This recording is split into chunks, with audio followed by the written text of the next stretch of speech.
Hi, I'm Philip Sawoka, and today I chose to interview a teacher, well, actually a student teacher. This is Samantha, and Samantha, tell us a little bit about what you do, how long you've been student teaching, and about, the grade level, kind of what, yeah. I'm at Willow Springs Elementary School in Killeen. Okay. I'm with the second grade classroom, and I've been student teaching since the beginning of the semester. It's been 6 weeks, so I have about 7 more to go. Okay, that's really cool. I mean, are you enjoying it so far? Like, do you see yourself, like, sticking around the age group that you're in? I do. This is my first time in second grade, and I'm actually really enjoying it. I'm hoping that I'll get a job at that school next semester because there's an opening in second grade. They have a vacancy, so Oh, well, that's nice. yeah, hopefully it works out. Well, I hope so too. So we're just gonna go over 4 points that I want to hit with you that we're currently going over in my classroom management class with Dr. Hammonds. So yeah, we'll just go ahead and jump into it. So the first question that I have for you is, how do you monitor a student's behavior and academic progress carefully? Because, you know, students don't always want to come in the classroom ready to learn, unfortunately, and sometimes it could be they're getting bullied, or it can be an outside problem, at home. You never really know. But so yeah, kind of tell me about how you manage that. Um, every student's gonna have their bad day, um, but it'll mostly be one or two in the classroom every single day, and they'll be different. And you'll learn how to deal with that. And most of the time, it's the students that just need a little bit of talking to. Um, but there are some students that show consistent behavior issues, and those students, if it's bad enough to talk to administration, then you can come up with a plan with them. So we have one student where we check in with her every day. So we start at the morning, and then every single piece of our day, we give her either a smiley face, a frowny face, or a middle face. And if she gets a smiley face at the end of that time, then she gets a reward. So she gets to play with Play-Doh or whatever that may be. So there are some students that you will have to do a little bit extra with. So you're saying, like, giving her some positive reinforcement, Yes. to kind of give her some incentive to, fix her behavior and Exactly. kind of get engaged with the class. Okay, Exactly. good. I like that. And it's been working, especially since it's such small time periods. Yes. Like, it's not big chunks, it's small manageable chunks that she can kind of go throughout the day. So it's very cool. Yeah. And as far as academic progress, we do assessments that help us to determine where students are and how much that they've grown. And we come together and help the ones that need a little bit more help, such as through interventions and stuff. Okay. Mm-hmm. Yeah. Very good. Yeah. So next point I probably want to hit with you is, how are you consistent in the use of procedures, rules, and consequences?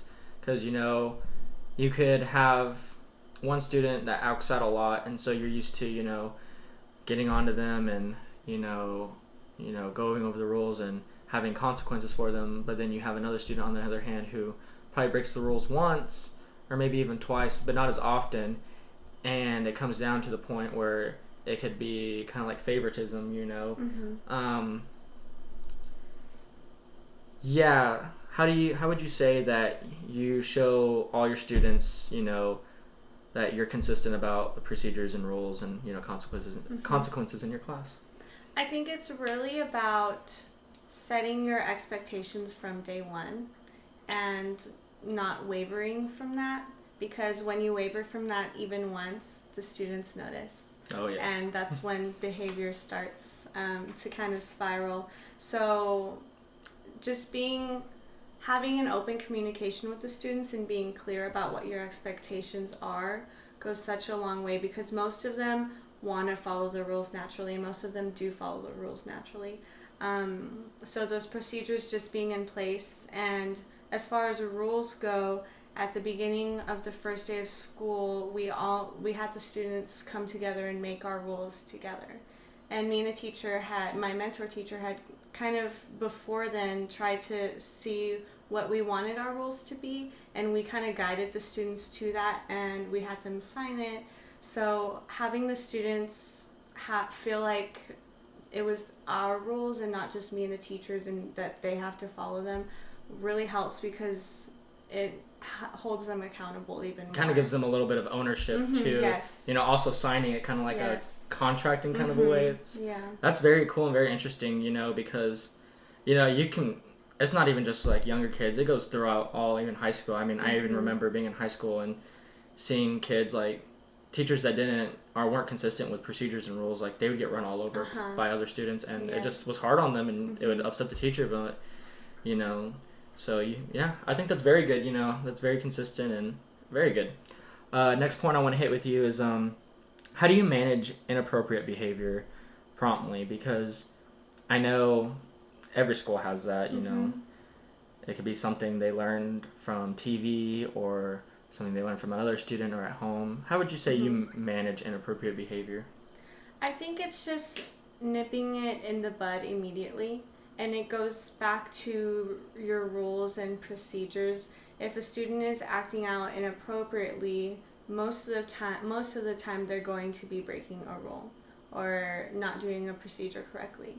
So it goes back to keeping them accountable and just not wavering from the expectations that you've set from day one. Yes, I agree. Yes. I mean, like you said, it just goes back to the beginning, So one last question I have for you is, how do you maintain a positive climate by reinforcing appropriate behavior?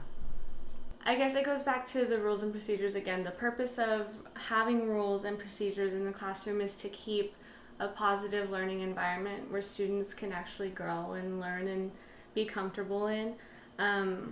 So in doing that, when students are doing what they're supposed to be doing, and you reinforce those behaviors like a class point on Dojo, or like even individual points on Class Dojo, or any other thing that other teachers do, whether it's like keeping a clip on the green.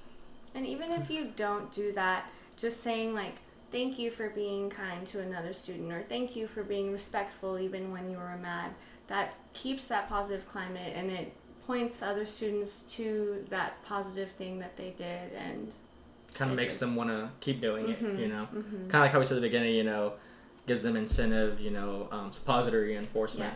Yes. Well, that's all the questions we have for you today, and thank you so much for taking time out of your day to do this interview with me, and I look forward to student teaching, and I hope the job goes well for you and you get it. All right, well, thank you.